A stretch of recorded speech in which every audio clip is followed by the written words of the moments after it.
now. Okay. And you also speak Chinese. Yeah. Okay, this is a very important question because as your teacher, okay, I'm gonna have to ask you from a teacher point of view though. I know you're not teaching anymore. Used to, yeah. What do you think is really a problem in our education systems that prevent us from speaking English fluently? I think people are just afraid to speak that language that they're learning, in this case, English, because a lot of people think that if you speak a certain way or try to speak it, you will, I don't know, sound strange. And sometimes people laugh at you, or sometimes they think you're trying to show off when you're speaking English, which is not the case, because you should try to speak it whenever you can. What about making mistakes? Because a lot of people... Doesn't matter, I make mistakes all the time. Okay, I think this is what like a lot of people want to hear. Do native speakers... would you consider yourself like a native speaker of both languages? Yes, I would consider myself a native speaker in English and in Thai. Okay, so how often do you make mistakes? In what? In English? Well, in English, you make mistakes. Speaking to you, the audience, as a Thai person watching this, you make mistakes in Thai too. So it doesn't matter. Everybody makes mistakes. So people just won't have to worry about making mistakes? No, because you will not achieve the level of a native person. It is impossible to achieve that level of a native person, so it doesn't matter. It's not your native language. And it's impossible to become native. However, the level that everybody should strive for is the level of fluency, like you, right? So you'll never become native. A native person is if you say you're a native French speaker. If you go to France, French people will think you are French, not from another country.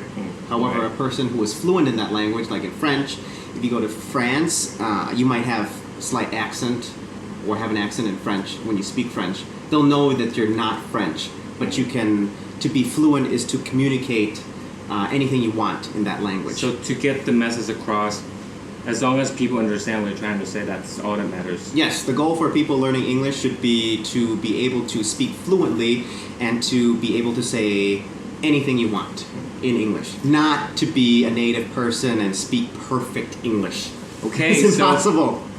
So even if Danny speaks French and he didn't have anybody to speak with, right? I mean, you just keep practicing. Yes. Well, in the morning news that I do for Channel 1, I also read news headlines in French too. And that is also a way for me to practice my French, also in Chinese. This is in the morning. Okay, so this can also be applied for people who are trying to learn to speak English as well, even if they don't have anybody to speak with. So they just read a sentence and say it out loud. Yes, well, people watching the video now should ask themselves if they're trying to learn English, are you using English every day, or are you just using English sometimes? Because I am using English every single day. I am reading in English every single day. I am reading in Thai every single day. So if you're not reading English or using English every day, you shouldn't wonder why your English level is not as good as you want it to be. Okay, very honest and straightforward advice. So let's talk a little bit about your TV series then. Okay. So what are you?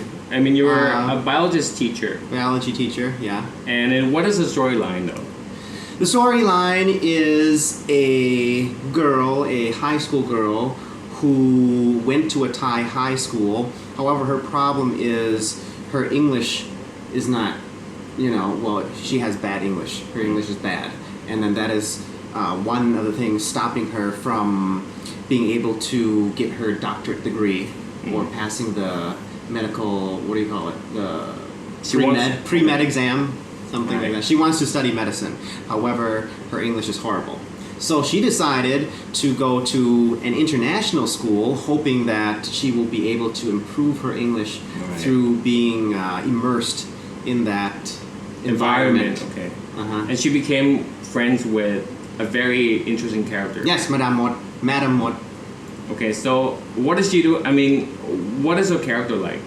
Which one? Madame Mot. Madame Mot's character is sort of like a fantasy character. She's an exchange student from Africa, has a very long African name that I don't remember how to pronounce.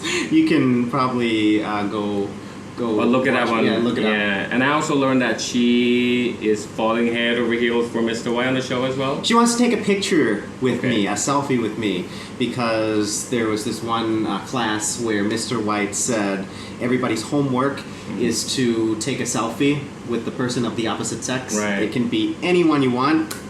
Madame wants to take a picture with me. And because she really liked you. Yeah, Okay. she loves me in the series. And then what happened? Because But I don't love her in the series. Okay. It's a teacher-student relationship show. You gotta. So did she end up getting a shot with you? A picture? Oh, you gotta watch the series to know Okay. that. All right. And if you want, okay, so you're also on YouTube as well, right? Yes. If they want to follow you, if they want to know more about you, if they have any questions regarding English language learning, can I ask you? Sure. Well, you can go to Espresso English and look up, my face on Okay. there. There's two Espresso Englishes. I'll just put the link down. Yeah. below in the Okay. comment. Or you can also follow my Instagram at PRSDanny. Okay, There you go. I'll link that below in the description box as well. And I hope you guys enjoy our show today, and hopefully we'll be able to talk to Danny more about English learning experience. Yep. And thank you very much for Thank being you. here today. See you later. Bye bye.